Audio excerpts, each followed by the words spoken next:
Hi everyone. I am just going to read Ezekiel chapter 3 before I head to bed. It's been a little while since I've been reading. I've been in a little bit of a downtime. It's not like bad or anything, just missing Molly and missing Paul as well. And so going through a little bit of a grieving, and it's not always easy. And so I've been a little more still, which is okay. But I am going to read this to you guys before I go to bed. Hope you're all doing well. Know that I love y'all. So this is Ezekiel chapter 3. And he said to me, "Son of man, eat whatever you find here. Eat the scroll and go speak to the house of Israel." So I opened my mouth, and he gave me the scroll to eat. And he said to me, "Son of man, feed your belly with the scroll that I give you, and fill your stomach with it." Then I ate it, and it was in my mouth as sweet as honey. And he said to me, "Son of man, go to the house of Israel and speak my words to them. For you are not sent to a people of foreign speech and a hard language, but to the house of Israel. For you, not too many peoples of foreign speech and a hard language, whose words you can understand. Surely if I sent you to such, they would listen to you. But the house of Israel will not be willing to listen to you, for they are not willing to listen to me. Because all the house of Israel have a hard forehead and a stubborn heart. Behold, I have made your face as hard as their faces, and your forehead as hard as their foreheads. Like emery, harder than flint, have I made your forehead. Fear them not, nor be dismayed at their looks, for they are a rebellious house. Moreover, he said to me, "Son of man, all my words that I shall speak to you, receive in your heart and hear with your ears. And go to the exiles, to your people, and speak to them, and say to them, Thus says the Lord God," whether they hear or refuse to hear. Then the Spirit lifted me up again. I heard behind me the voice of a great earthquake. Blessed be the glory of the Lord from its place. It was a sound of the wings of the living creatures as they touched one another, and the sound of the four wheels beside them. And, oops, I dropped my Bible on the floor. Sorry about that. Let me get that picked up.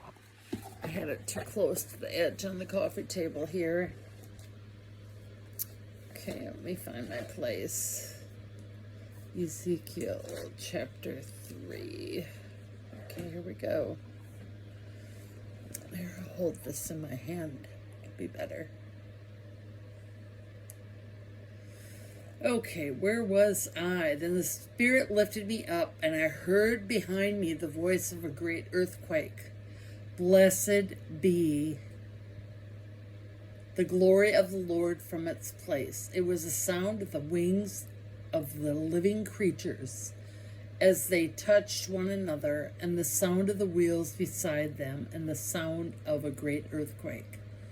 The Spirit lifted me up and took me away, and I went in bitterness in the heat of my spirit, the hand of the Lord being strong upon me.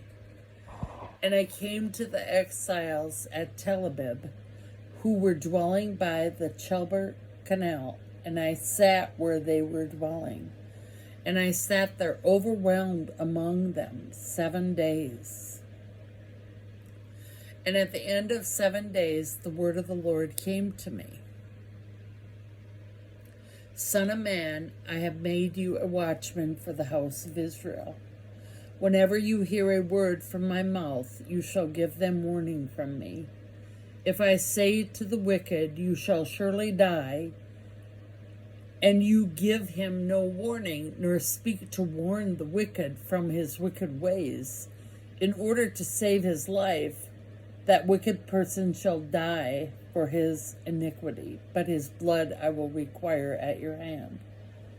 But if you warn the wicked, and he does not turn from his wickedness, or from his wicked way, he shall die for his iniquity, but you will have delivered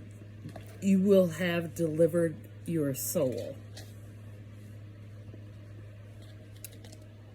Again, if a righteous person turns from his righteousness and commits injustice, and I lay a stumbling block before him, he shall die, because you have not warned him. He shall die for his sin, and his righteous deeds that he has done shall not be remembered, but his blood I will require at your hand.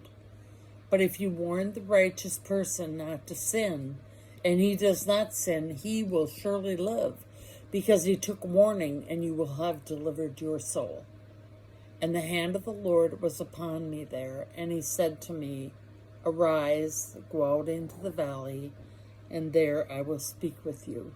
So I arose and went out into the valley, and behold, the glory of the Lord stood there, like the glory that I had seen at the Chebar Canal, and I fell on my face.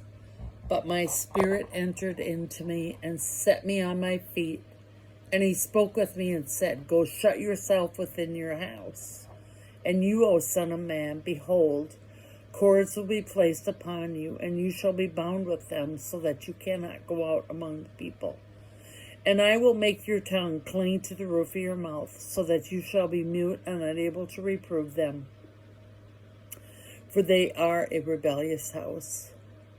But when I speak with you, I will open your mouth, and you shall say to them, Thus says the Lord God, He who will hear, let him hear, and he who will refuse to hear, let him refuse, for they are a rebellious house. So that talks about the prophet and what God was asking him to tell the people, and the people were rebellious. And then he took them to his house, to a time of being still. And that's what I feel like I'm in right now. I'm in a time of stillness before the Lord, in a time of silence, and I believe God provides such times. And although I am missing Molly, and I am also missing Paul, my late husband, I'm in a time where I'm drawing closer to the Lord, and it's okay. It's a time where, it doesn't feel necessarily lovely and exciting, whatever, but we do go through times that are harder and feel a little rougher, but it's still okay.